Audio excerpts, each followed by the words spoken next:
Hi, sorry for this interruption, but we just got breaking news here.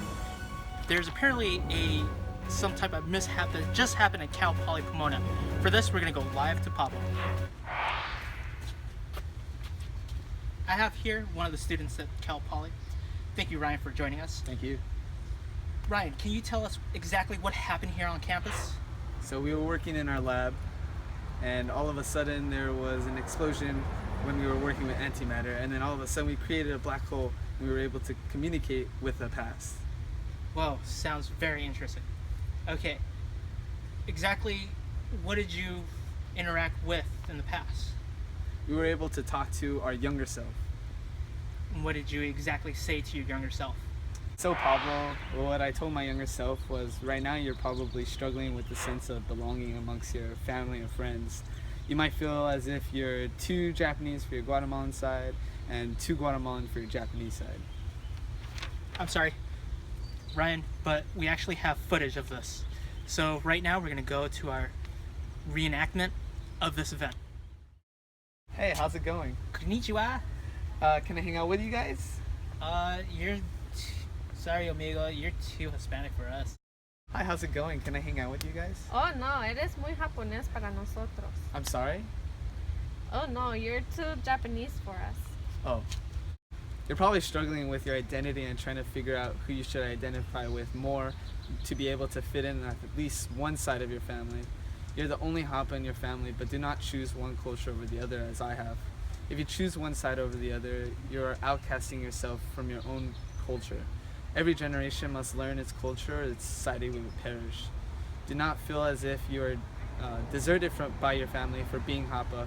According to Kit Fulbeck, the creator of the Hapa Project, we should be able to accept and acknowledge and celebrate our differences.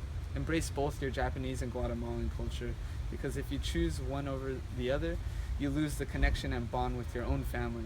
Culture allows you to build a relationship with others because you have some perspective and understanding of what their culture is.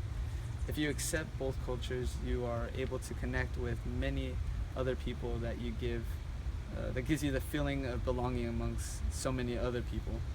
Fulbeck has physically shown that there are many Hapa people in the community that are the same as you. Do not feel alone because there are so many other people that are experiencing the same as you are. If you choose one ethnicity over the other, your distinct ethnic characteristics can be restrictive, causing you to reject external judgments and opinions about your own ethnic group. Do not get into this point and accept both cultures because you are always belong where you feel like you fit in most. Thank you. Thank you, Ryan. And now we're gonna go to our next interviewer, Brian. And Brian? Thank you, Pablo. I'm here with Francisco, who was also part of the project. Francisco, what did you say to your younger self? Thank you, Brian. So I told my younger self that your life's gonna have moments that you're happy and lighthearted. Then there will be moments that you'll experience hardships and difficulties. But trust me, you'll be able to overcome them. Majority of your life you'll experience prejudice, which is an unfavorable opinion or feeling formed beforehand or without knowledge, thought, or reason. And racism based on the stereotype of other people portraying you as because of your skin color. Sorry to interrupt you, Francisco, but we actually have live footage of your past to show everyone right now. Hola. Hi. Oye, ¿sabes dónde está esta clase de biología? I'm sorry? Que si sabes dónde está esta clase de biología. I'm sorry, no entende. ¿Cómo que no entiendes? I'm sorry, I don't speak the language. You really should learn your language. Sorry, but I actually know my language, I just don't speak yours. So, skin color is important because it leads into racial formation theory, which is used to look at race as a social constructed identity, where the importance of racial categories are determined by one's characteristics, social, economic, political. Race becomes common sense, a way of comprehending, explaining, and acting in the world. Connect the race means, in a particular destructive practice, the way in which both social structures and everyday experiences are racially organized. Thank you, Francisco, for your experience. Now we're gonna go live to Poncho. Thank you, Brian. So, we have here Sheila. Sheila, what was your experience with your younger self? You know what, Pancho? I actually recorded myself talking to my 12-year-old younger self. Let me go ahead and show it to you. Chamaca, ponme atención. Ya estás en la edad para entender lo que te estoy diciendo. I know that being first generation in the United States is difficult. No one said that it was going to be easy. However, there are also valuable culture your parents brought, for example, language being one of them. Since Spanish was your first language, schools always felt the need to put you in ELD, which stands for English Language Development. Such program is designed to help you learn English to an advanced level. You will soon take a test to determine whether you reach such level. Don't worry, you will do great. Knowing 2 languages is a plus.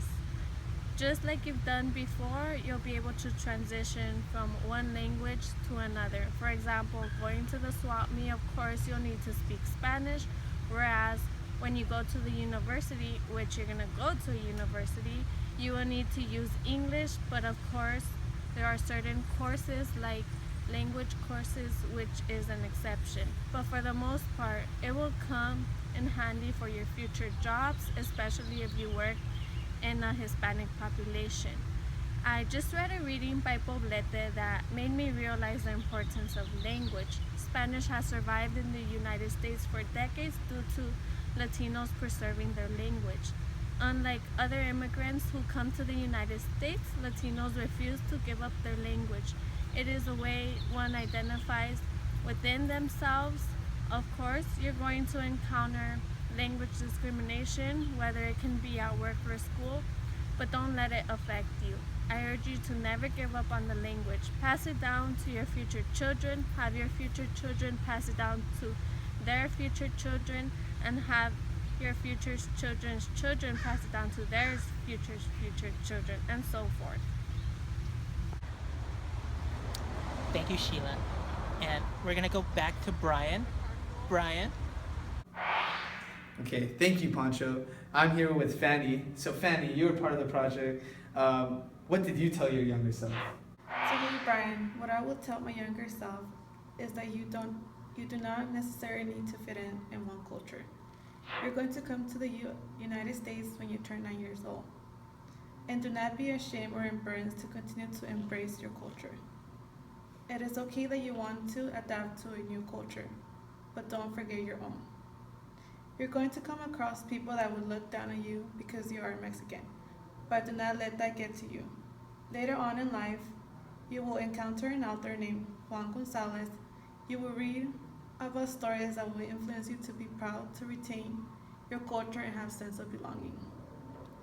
For example, entering college, you will be involved in clubs that will help you embrace your culture by celebrating festivities that will make you proud to be Mexican.